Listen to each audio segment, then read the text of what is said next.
नमस्कार। देखिए, कक्षा 6 राजस्थान अध्ययन में अब हम पढ़ेंगे पाठ 2। पहला पाठ हम लोग पहले ही पढ़ चुके हैं। अगर आपको इसमें देखने में कोई दिक्कत हो तो आप इसे ज़ूम कर सकते हैं। तो देखिए, पहले हमने पढ़ा था राजस्थान एक परिचय, अब राजस्थान का इतिहास है। तो राजस्थान का इतिहास, तो प्राचीन काल में राजस्थान विभिन्न जनपदों एवं अंचलों में विभक्त था।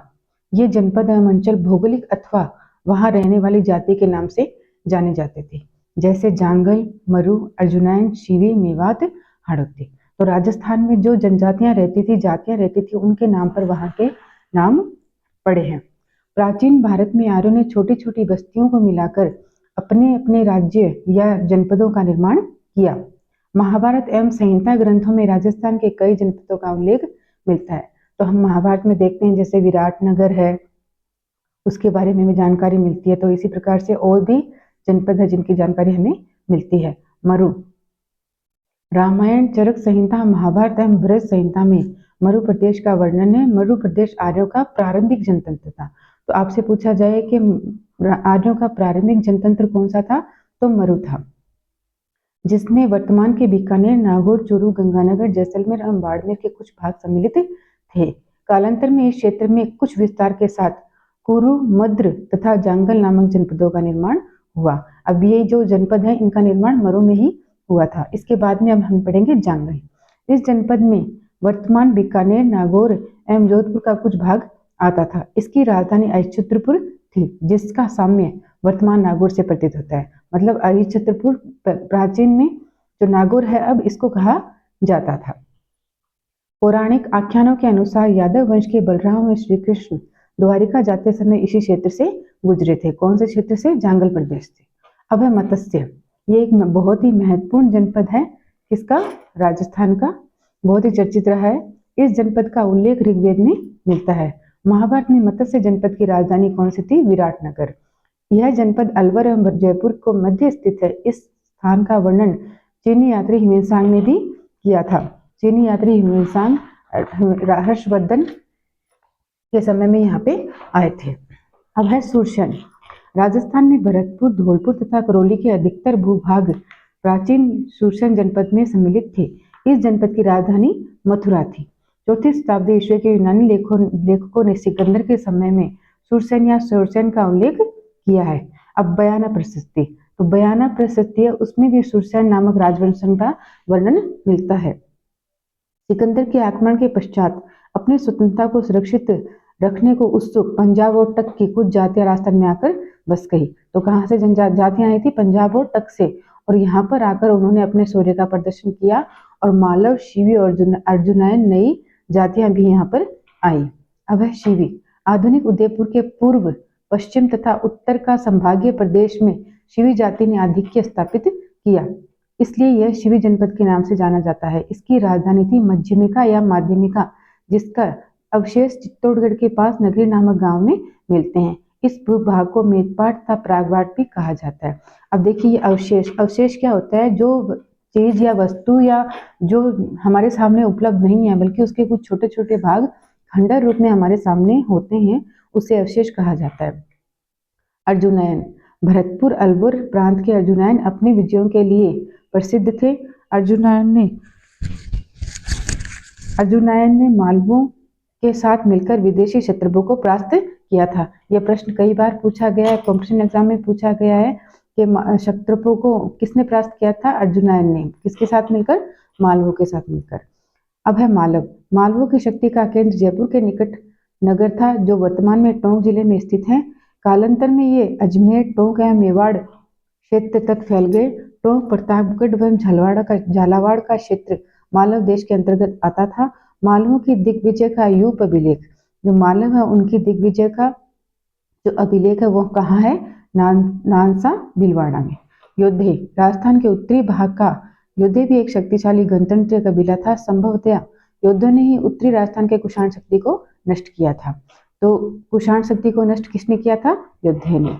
गुप्त काल तक भी ये गणतंत्रीय व्यवस्था अपने अपने क्षेत्रों में बनी नहीं रही, लेकिन 5वीं सदी के बाद हुण आक्रमण ने यहाँ के गणतंत्र जनपदों की व्यवस्था को समाप्त कर दिया। वह संहिता नामक ग्रंथ में इनके पतन की चर्चा की गई है। और देखिए जैसे मेवाड़, वांगड़, मारवाड़, हाड़ौती, ढूंढाड़, मेवात, ये क्या थे? मुख्य जनपदों के क्षेत्र थे। अब है मेवाड़। मेवाड़ प्राचीन शिवी जनपद वाले क्षेत्र को मेवाड़ कहा जाता है। आधुनिक उदयपुर, चित्तौड़गढ़, प्रतापगढ़, राजसमंद, भीलवाड़ा जिले मेवाड़ राज्य के क्षेत्र रहे थे। इस क्षेत्र पर 7वीं शताब्दी से आधुनिक राजस्थान के निर्माण तक, मतलब देखिए 7वीं शताब्दी से आधुनिक राजस्थान, तो आधुनिक राजस्थान का निर्माण कब हुआ था? 1948 से लेकर और 56 तक जो प्रक्रिया चली उसमें हुआ था। तो इतने सालों तक ये यहाँ पे गुहिल सिसोदिया वंश का शासन रहा था। ये सबसे प्राचीन राजवंश है और सबसे ज्यादा किसी राजवंश पे एक वंश ने शासन किया। ये प्रश्न भी बहुत महत्वपूर्ण है। नागदा, आहड़, कल्याणपुर, चित्तौड़गढ़, कुंभलगढ़, चामुंड, उदयपुर आदि समय पर इसकी राजधानियां रही। यहाँ की बोली है मेवाड़ी। तो उदयपुर की जो है ये जो राजधानियां कौन कौन सी रही मेवाड़ की? नागदा, आहड़, कल्याणपुर, चित्तौड़, कुंभलगढ़, चामुंड और उदयपुर। अब है वागड़। राजस्थान में 2 क्षेत्र वागड़ के नाम से जाने जाते हैं। एक पहला तो कौन सा? डूंगरपुर और बांसवाड़ा का क्षेत्र, इसको वागड़ कहा जाता है। और दूसरा है पिल्लानी के पास नरहड़, भादरा, नौहर तथा कल्याण का क्षेत्र। तो वागड़ के नाम से 2 क्षेत्र जाने जाते हैं, किंतु अधिकतर क्षेत्रीय राजस्थान के डूंगरपुर, बांसवाड़ा को ही वागड़ कहा जाता है। ये दोनों जाने जाते हैं, लेकिन मुख्य रूप से ज्यादा लोग वागड़ किसे कहते हैं? डूंगरपुर और बांसवाड़ा के क्षेत्र को। इनकी बोली कौन सी है? वागड़ी। मारवाड़ प्राचीन मरु प्रदेश ही कालांतर में मारवाड़ कहलाया। 7वीं सदी में इसके मंडोर क्षेत्र पर गुर्जर प्रतिहारों ने शासन किया। इस क्षेत्र पर राठौर वंश का आधिपत्य स्थापित हो गया। अब है हाड़ौती। आधुनिक बूंदी और कोटा क्षेत्र है वो हाड़ौती कहलाता है। और प्राचीन काल में इस भूभाग पर मीणा जाति के जो बूंदा नाम के एक व्यक्ति थे उनका शासन था, तो इसलिए इसका नाम बूंदी हुआ। और कालांतर में आते आते चौहान वंश की जो हाड़ा शाखा थी इसने यहाँ पर अधिकार कर लिया, इसलिए इस भूभाग को हाड़ौती कहा जाता है। और यहाँ की बोली कैसी है? हाड़ौती। अब है ढूंढाड़। जयपुर और उसके आसपास का क्षेत्र ढूंढाड़ नाम से प्रसिद्ध है। 12वीं सदी में कछवा राजपूत है, उन्होंने मीणा जाति के बड़गुजरों को परास्त किया और यहाँ पर जो है कछवा वंश की नींव डाली। इस क्षेत्र की भाषा कैसी है? ढूंढाड़ी। मेवात तो अलवर बरुद्र का वह क्षेत्र जहाँ मेव जाति की अधिकता रही मेवात कहलाया। मेवातियों का प्रसिद्ध नायक हसन खां मेवाती था, जो खानवा के युद्ध में राणा सांगा की ओर से बाबर के विरुद्ध लड़ता हुआ मारा गया। देखिए आप यहाँ पे एक बात ध्यान से सुनिए, आपसे एक प्रश्न पूछ रही हूँ, आपको इसका उत्तर देना है कमेंट में कि जो राणा सांगा थे इनके साथ हसन खां मेवाती इनके सेना में थे जिन्होंने बाबर के विरुद्ध युद्ध किया था। लेकिन हाकिम खां सूर नाम के एक व्यक्ति थे, वो भी एक बहुत ही वीर थे। उन्होंने किस राजा की सेना के साथ में युद्ध, मतलब किस राजा की सेना में थे वो, और सामने कौन से राजा से उन्होंने युद्ध किया था? आपको इस प्रश्न का उत्तर कमेंट में देना है और आपको इस प्रश्न का उत्तर अगले वीडियो में मिल जाएगा।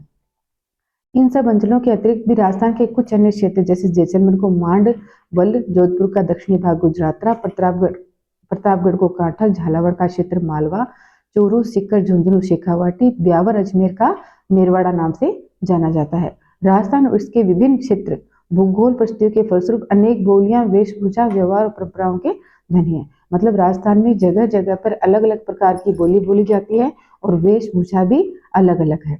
तो ये आपका पाठ कंप्लीट हुआ। अब हम देखते हैं शब्दावली।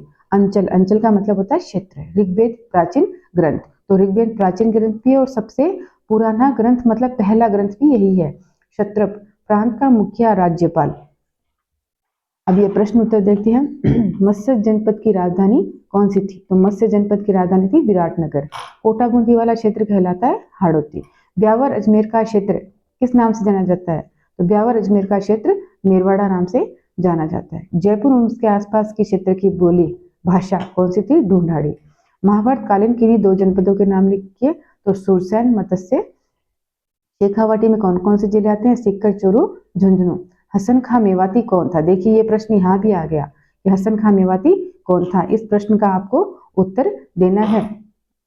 नहीं, ये तो आपको हसन खां मेवाती कौन था ये तो मैंने आपको बता दिया, राणा सांगा की सेना में थे।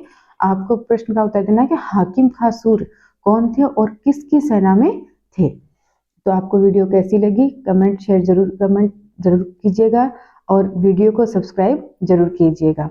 धन्यवाद।